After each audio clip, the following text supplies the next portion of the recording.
I want to start out by saying, with the success of my last video on Sargon of Akkad, I thought I would switch things up a little. Time permitting, where this is not my job or even a source of extra income, I am hoping to make more videos like this. I will still, of course, continue to make videos as I have previously, in which I go through articles and videos providing commentary and information regarding their subject matter in an off-the-cuff manner. Currently and for the foreseeable future, I do not see this changing. I just need to change things up to break up the monotony. Plus, it gives me a chance to do more elaborate editing in KDN Live, get to know it better, and hopefully provide higher quality content for all of you, which ultimately should be one of my goals in creating content, right? Recently, creepy Uncle Joe Biden declared his candidacy for the 2020 presidential election.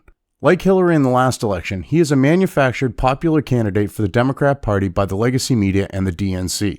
It is his time now because the entitlement of Hillary Clinton stole 2016 being it for him. They know that President Trump taking to Twitter, along with average people and the alternative media creating content and posting online, can greatly shift the outcome of an election. We all witnessed this happen in 2016 with the election of Donald Trump over convulsing Clinton. Within a day of each other, the legacy media goes after President Trump's Twitter usage for tweets and retweets regarding their sacred establishment cow and manufactured popular candidate Biden, and a mass purge of conservatives happens on Facebook. One that it appears the legacy media was in on.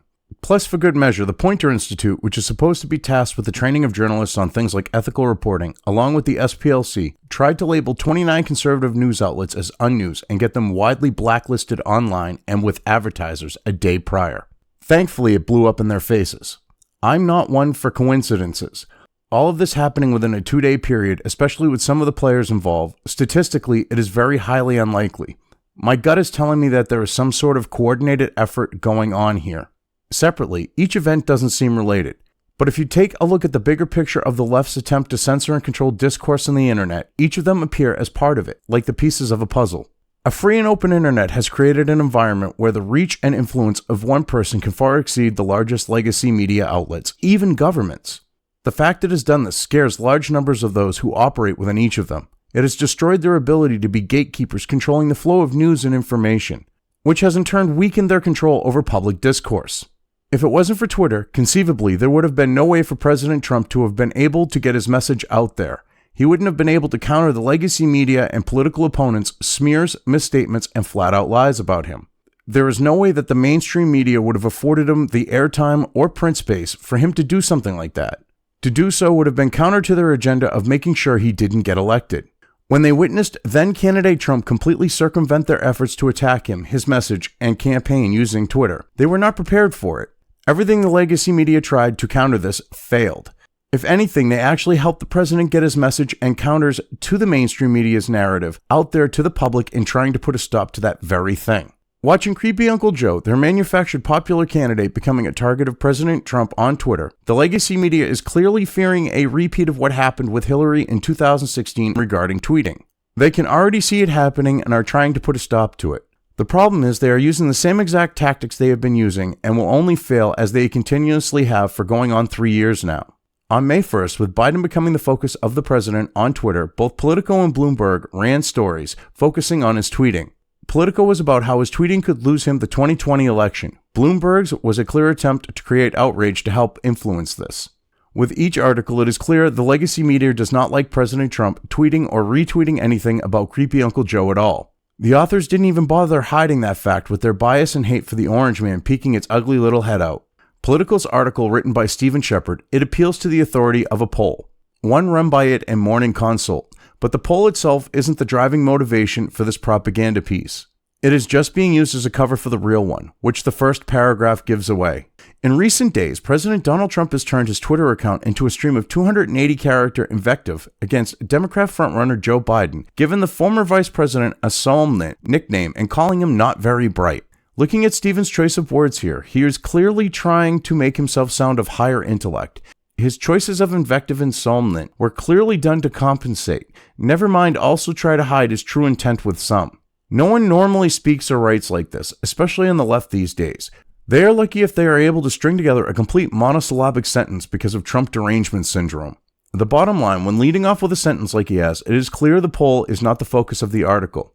If it was, then the lead-in of it would actually be about the poll, as opposed to President Trump's tweets directed at the dirty old pervert the Democrats and legacy media have pinned their hopes on in 2020. With the poll itself, if it wasn't Biden being the focus of Trump on Twitter, odds are they would have found something else he has tweeted to use it with.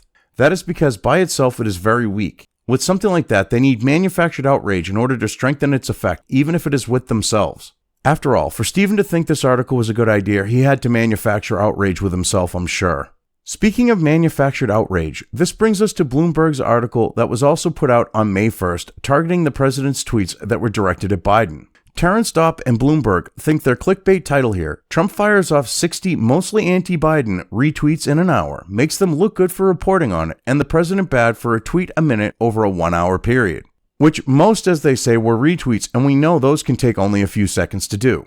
Many on the left have managed to put out far more tweets in an hour with no purpose except to spurg out about the orange man with their suffering from Trump derangement syndrome. No one is calling them out for that. But Trump tweets with the purpose to counter the mainstream Democrat narrative that creepy Uncle Joe has the support of firefighters and the legacy media has to try to make it look bad, his doing so. Why else use a clickbait title with this tone unless that was the case? The second sentence up at the top below the title is priceless. Trump retweets messages from dozens of purported firefighters. The deliberate wording of it is to try to automatically discredit the people the president retweeted as being firefighters. They hope that they're doing this will weaken his voice and use of them. I will admit that Terrence and Bloomberg didn't take it nearly as far as Stephen and Politico.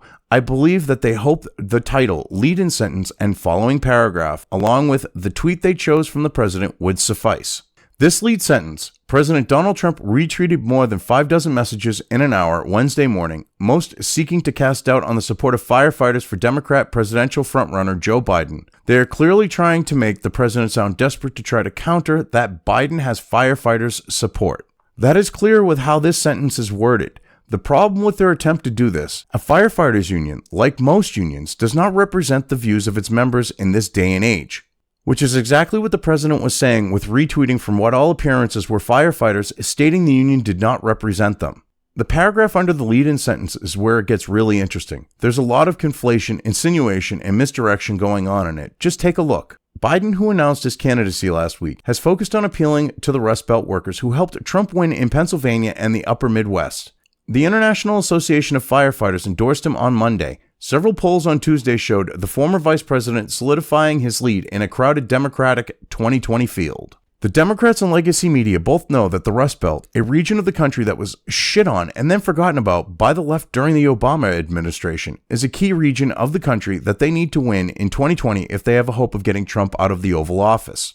As a result, Terrence and Bloomberg here decided to try to make it sound like Biden is having success in the Rust Belt, hoping the narrative will become reality, using the endorsement of the firefighters union to do so. Which is also why, for good measure, Terrence threw in at the end of it how creepy Uncle Joe is the Democrat frontrunner according to polls. They think that this tweet, especially with their loaded context, makes Trump look bad. They think that it makes him look like he's being petty, jealous, lashing out, and trying to take away the supposed accomplishment of gaining support in the Rust Belt. The problem is, they are so out of touch that they don't realize his tweet and the rest of the article completely undo the narrative that they laid out in the lead-in sentence and following paragraph. I am assuming they figure people won't read much past the president's tweet, if at all. This is only one way that the left is trying to shape the political landscape heading into the 2020 election.